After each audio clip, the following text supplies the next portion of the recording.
ಆತ್ಮೀಯರೇ ನಮಸ್ಕಾರ, ಹೇಗಿದ್ದೀರಿ? ನೋಡಿ, ನೆನ್ನೆ ಈ ವೈರಲ್ ವಿಡಿಯೋ ನೋಡಿರ್ತೀರಿ. ಆದರೆ ಈ ಪ್ರಕರಣದಲ್ಲಿ ಇವತ್ತೊಂದು ಬಿಗ್ ಟ್ವಿಸ್ಟ್ ಆಗಿದೆ. ಈತ KP ಅಗ್ರಹಾರ ಪೊಲೀಸ್ ಸ್ಟೇಷನ್ನ ಇನ್ಸ್ಪೆಕ್ಟರ್ ಗೋವಿಂದರಾಜು ನಿನ್ನೆ ರೆಡ್ ಹ್ಯಾಂಡ್ ಆಗಿ ಈತನ್ನು ಹಿಡಿದಿದ್ರು. ನೀವು ಗಮನಿಸಿದ್ರಿ. 4 ಲಕ್ಷ ರೂಪಾಯಿ ಲಂಚವನ್ನು ಪಡೆಯುವಾಗ ಲೋಕಾಯುಕ್ತ ಪೊಲೀಸರು ಈತನ್ನು ರೆಡ್ ಹ್ಯಾಂಡ್ ಆಗಿ ಬಲೆಗೆ ಕೆಡವಿದ್ರು. ಆದರೆ ಈಗ ಈ ಪ್ರಕರಣದಲ್ಲಿ ಒಂದು ದೊಡ್ಡ ಟ್ವಿಸ್ಟ್ ಆಗಿದೆ ಅಂತ ಹೇಳಿದೆ. ಹಾಗೆ ನೋಡಿ, ಗೃಹ ಸಚಿವರು, ಹೋಮ್ ಮಿನಿಸ್ಟರ್ ಇದ್ರ ಬಗ್ಗೆ ಒಂದು ಸ್ಟೇಟ್ಮೆಂಟ್ ಮಾಡಿದ್ದಾರೆ. ನೋಡಿ, ಅದನ್ನು ಸಸ್ಪೆಂಡ್ ಮಾಡಿದ್ದಾರೆ. ಅದು ಒಂದು ಕಡೆ ಇರಲಿ, ಅದಕ್ಕಿಂತ ಮುಖ್ಯವಾದ ಒಂದು ಡೆವಲಪ್ಮೆಂಟ್ ಆಗಿದೆ. ಯಾಕಂದರೆ ಈ ಕೇಸ್ ಏನಾಗುತ್ತೆ ಅನ್ನೋದು ಮುಖ್ಯ ಅಲ್ವಾ.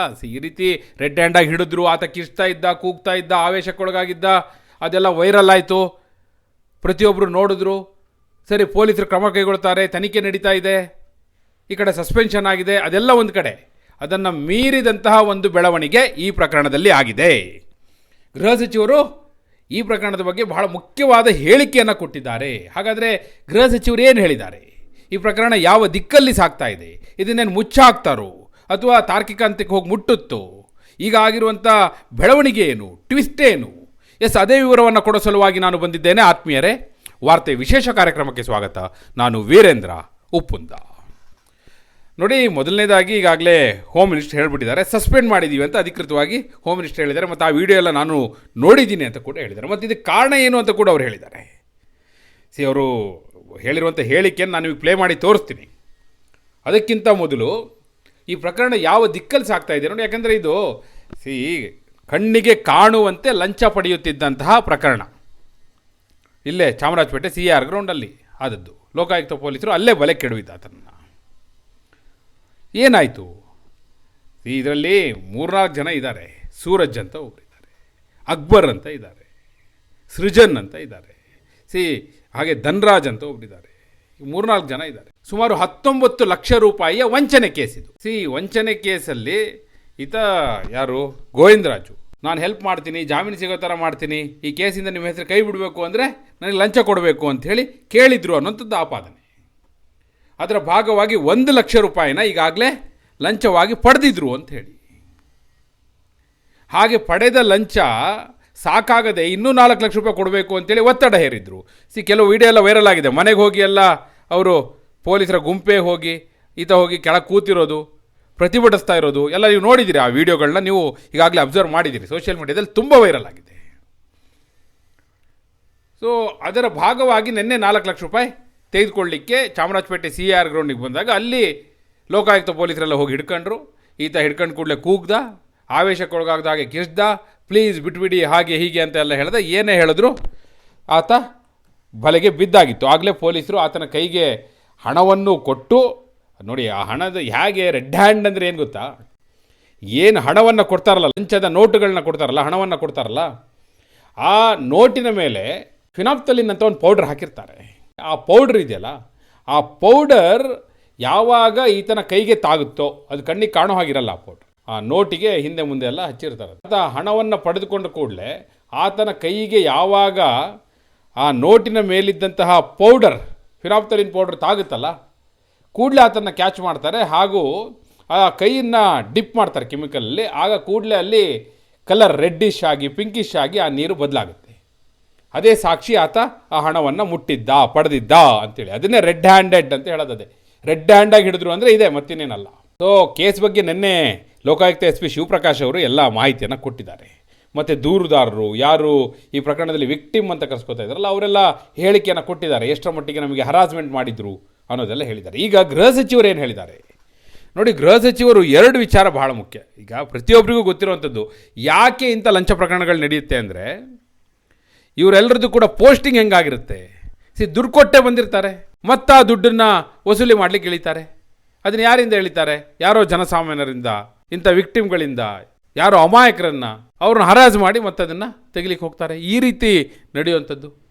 ಇದರ ಬಗ್ಗೆ ನೇರವಾಗಿ ಗೃಹ ಸಚಿವರನ್ನೇ ಕೇಳಿದಾಗ ಅವ್ರು ಹೇಳಿದ್ದೇನೆಂದರೆ, ನೋಡಿ, ನನ್ನ ಮಟ್ಟದಲ್ಲಿ ಅಂಥದ್ದಕ್ಕೆ ನಾನು ಯಾವುದೂ ಅವಕಾಶ ಕೊಡ್ತಾ ಇಲ್ಲ. ಆ ರೀತಿಯ ಯಾವುದೇ ಲಂಚ ನನ್ನ ಮಟ್ಟದಲ್ಲಿ ಇಲ್ಲ. ಅದಕ್ಕೂ ಮೊದಲು ಅವ್ರು ಹೇಳ್ತಾರೆ, ಯಾಕೆ ಇದಾಗ್ತಾ ಇದೆ ಅಂದರೆ ಒಂದು ಸ್ಟಡಿ ಮಾಡಿಸ್ಬೇಕು, ಅಧ್ಯಯನ ಮಾಡಿಸ್ಬೇಕು ಅಂತ. ಯಾವ ಅಧ್ಯಯನವೂ ಬೇಕಾಗಿಲ್ಲ, ಇದೆಲ್ಲರಿಗೂ ಗೊತ್ತಿರುವಂಥ ಸತ್ಯ. ದುಡ್ಡು ತಗೊಂಡು ಪೋಸ್ಟಿಂಗ್ಗಳಾದರೆ ಹಿಂಗೆ ಆಗೋದು.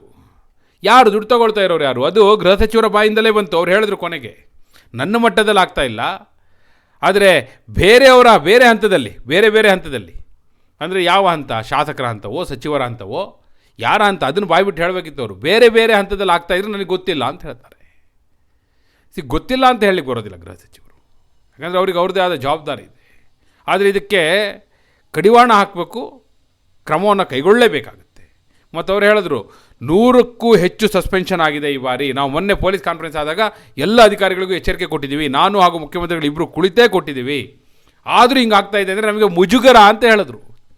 ನಾವು ಭಾಳ ಮುಜುಗರಕ್ಕೊಳಗಾಗ್ತಾ ಇದ್ದೀವಿ, ನನಗೆ ಮುಜುಗರ ಆಗ್ತಾ ಇದೆ, ಗೃಹ ಇಲಾಖೆಗೆ ಮುಜುಗರ ಆಗ್ತಾ ಇದೆ, ಮುಖ್ಯಮಂತ್ರಿಗಳಿಗೆ, ಈ ಸರ್ಕಾರಕ್ಕೆ ಇದು ಮುಜುಗರದ ಸನ್ನಿವೇಶ ಅಂತ ಹೇಳಿದ್ರು ಅವರು.